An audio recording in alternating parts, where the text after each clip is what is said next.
In October 99, 10 years ago, they launched the Freiburger Appeal, signed now by more than 3,000 doctors and health professionals. And they asked the German government back then to revise cell phone and other wireless safety standards, restrict cell phone use, and prohibit portable phones. They observed a rapid rise in the severe and chronic diseases I've already mentioned. They said it's not coincidence that after a careful inquiry, a clear correlation in time and space was found between the sudden onset of these illnesses and exposure to pulsed high-frequency microwave radiation from cell phone towers installed nearby, from intensive cell phone use, and from installation of portable phones at home or in the neighborhood. Today, more than 1 in every 5 American homes has only wireless phones. Cell phone texting is a $100 billion a year business. That's 8 billion texts sent every day, 2.8 trillion texts sent every year.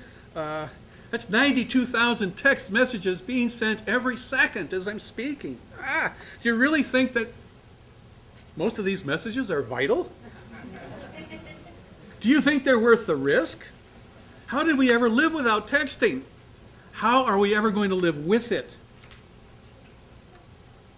But we have innovation after innovation because the cell phone market is becoming saturated. Okay, I got 5 of these phones. I don't need any more phones. No, look, I got games. Oh, that's good. I got these new ringtones.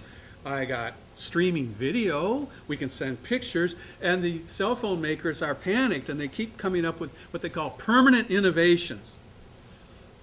You know, they said, we've launched a war to increase our subscription rate, and I can only wonder who's the enemy here.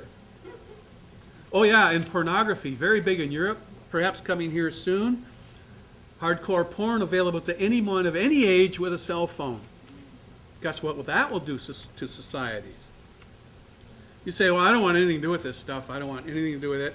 And then they come to your house, the little hydro people, and they go, here's a smart meter next to your little power meter, your water meter.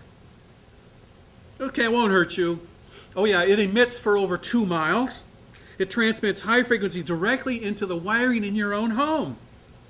That's great, except this is linked directly to MS, blood sugar spikes, diabetes, asthma, sleep deprivation, headaches, ADD, and numerous other health problems. Why? Because when you put a smart meter on a house and it puts current into your own wiring with current going through it already, you get transients, these spikes again. Remember, it's the spikes, it's the pulsing.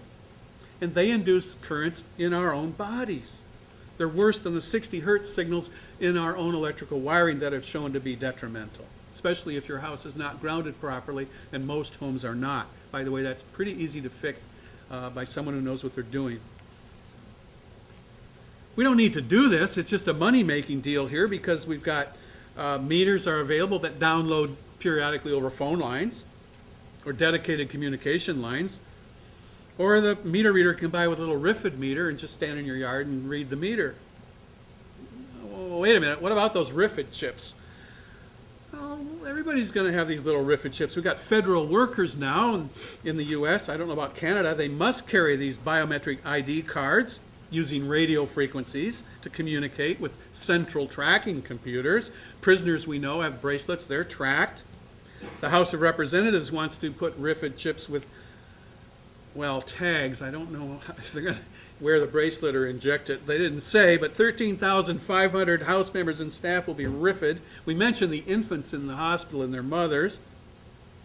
One problem here, these low-frequency fields are classified by the National Institutes of Health and the California Department of Health Services. You see there's signs everywhere in California warning you about things.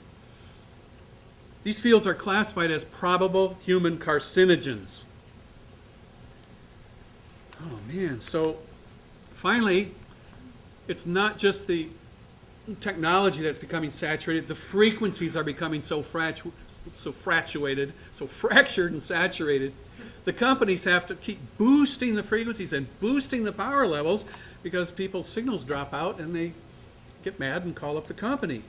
So don't worry, if you really liked Wi-Fi and all the damage it's doing, you're going to love WiMAX. This is Wi-Fi on steroids. Sprint has spent $3 billion on WiMAX technology so that people can connect their music players, video recorders, and portable low-cost PCs to their upgraded 4 gigabyte, 4 billion cycles per second network. This is vital if you want to access YouTube and MySpace. I mean, this is important. Uh-oh, problem. They tried this in Sweden a year and a half ago, activated a WiMAX system, and as soon as they powered it up, everybody started running to the hospital. They said, I got blurred vision, I'm dizzy, I feel sick, I feel nauseous. And some people even had heart problems right after they powered this up. They had to turn it off, and hey, everybody's symptoms went away. But don't worry, because full saturation WiMAX networks are now being placed in major cities across the United States. I suppose that, we're always a little bit behind, but I suppose we'll catch up unless we speak out. The result is, and I heard some people talking out in the hallway there about the new radiation sickness. This electromagnetic hypersensitivity.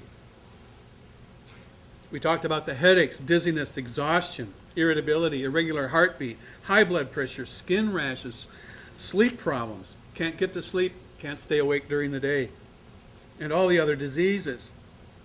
But generally, we're talking about malaise. And if you want to know where we're going, if you want to know how this is going to play out, check out Sweden. I mean, they introduced the first 90-pound cell phone back in 1956, and they've been devoting their entire nation to this technology ever since. Finland sprouted the first mobile network in '71, and the first pulse digital network 20 years later in '91. Sweden puts more of its GDP into wireless research and technology than the US does into making weapons. It's almost the same thing. Bluetooth is aptly named after a marauding Viking king. We mentioned Dr. Ole Johansson, the Swedish neuroscientist. He's got hundreds of published papers to his credit. He's concerned that a national epidemic of illness and disability, his words, has been unleashed by the wireless revolution.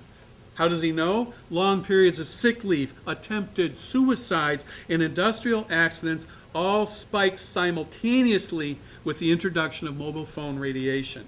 That's where we're heading. In fact, we're just about there. 99% of the Swedish population is now under duress of powerful third-generation cell phone towers.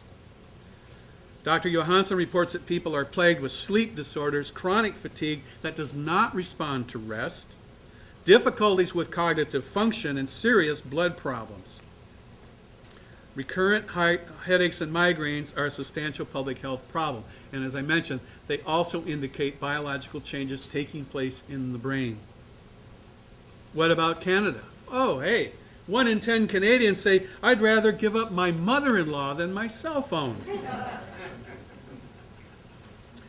We can expect a further 3 to 5-fold, 300 to 500% increase in environmental exposure to microwave frequencies within a few years here in this country.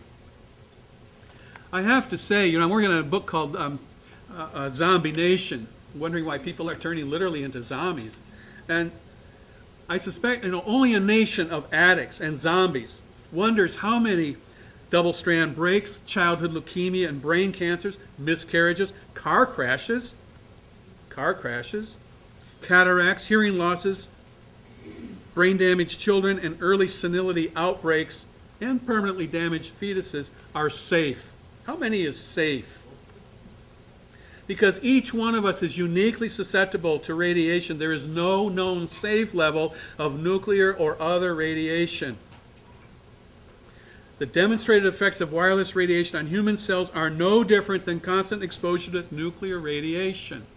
When they went into Chernobyl to check out people's health, they looked at micronuclei, fragments of cells that had been exploded by exposure to the radiation.